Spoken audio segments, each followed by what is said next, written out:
দুপুর বন্ধুরা, কেমন আছো? আশা করি সবাই খুব ভালো আছে। আর সরস্বতী পূজার কিন্তু তোমাদের সবাইকে খুব খুব খুব ভালোবাসা, খুব শুভেচ্ছা থাকলো। সরস্বতী পূজা কে কে ঘুরতে যাচ্ছ নিশ্চয়ই জানিও কিন্তু। তো দেখো দুপুরে কিন্তু আজকে একদম সিম্পল রান্না বাড়া হবে। আর দেখো রান্না যেন সব জোড়া করে নিয়েছি। এখানে হচ্ছে কি হবে তোমরা তো বুঝতেই পেরেছো মনে হয়। এখানে হচ্ছে দেখো ডিম, তারপরে এখানে আছে কিন্তু পেঁয়াজ কলি আছে, এখানে গাজর, সাথে দিব কিন্তু একটা ডিম। আর কি হবে সেটা তোমাদেরকে বলে দেবো। ভাত কিন্তু দেখো গরম গরম কিন্তু নামিয়ে নিয়েছি। তো বুঝতে পারছো কি হবে। আজকে হবে কিন্তু একটু ফ্রাইড রাইস।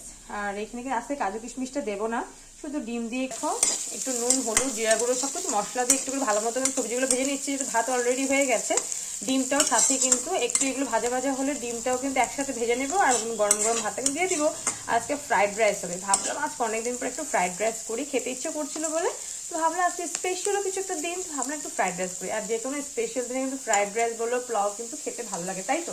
আর সাথে কি হবে সেটা তোমাদেরকে দেখাবো। সাথে আমি দেখো বেগুন কিন্তু কেটে নিয়েছি ছোট ছোট করে। আর এটা রেখেছি দেখো শসা দুটো রেখেছি, যেহেতু ফ্রাইড রাইসের সাথে কিন্তু একটু সালাড টাইপের না হলে ভালো লাগে না। পেঁয়াজ একটা কেটে রেখে কিন্তু বেসনটাও ঠিকঠাক করে নিয়েছি, শুধু একটু গুলিয়ে নেব। আর গরম গরম কিন্তু ফ্রাইড রাইসের সাথে কিন্তু হবে বেগুনি, সাথে আছে আজকে বাঁধাকপি, আর এখানে আছে কিন্তু সোয়াবিন তরকারি লাল লাল ঝাল ঝাল করে। তো একদম নিরামিষ ভাবে রান্নাটা করবো, কিন্তু এখানে একটু ডিম দেবো।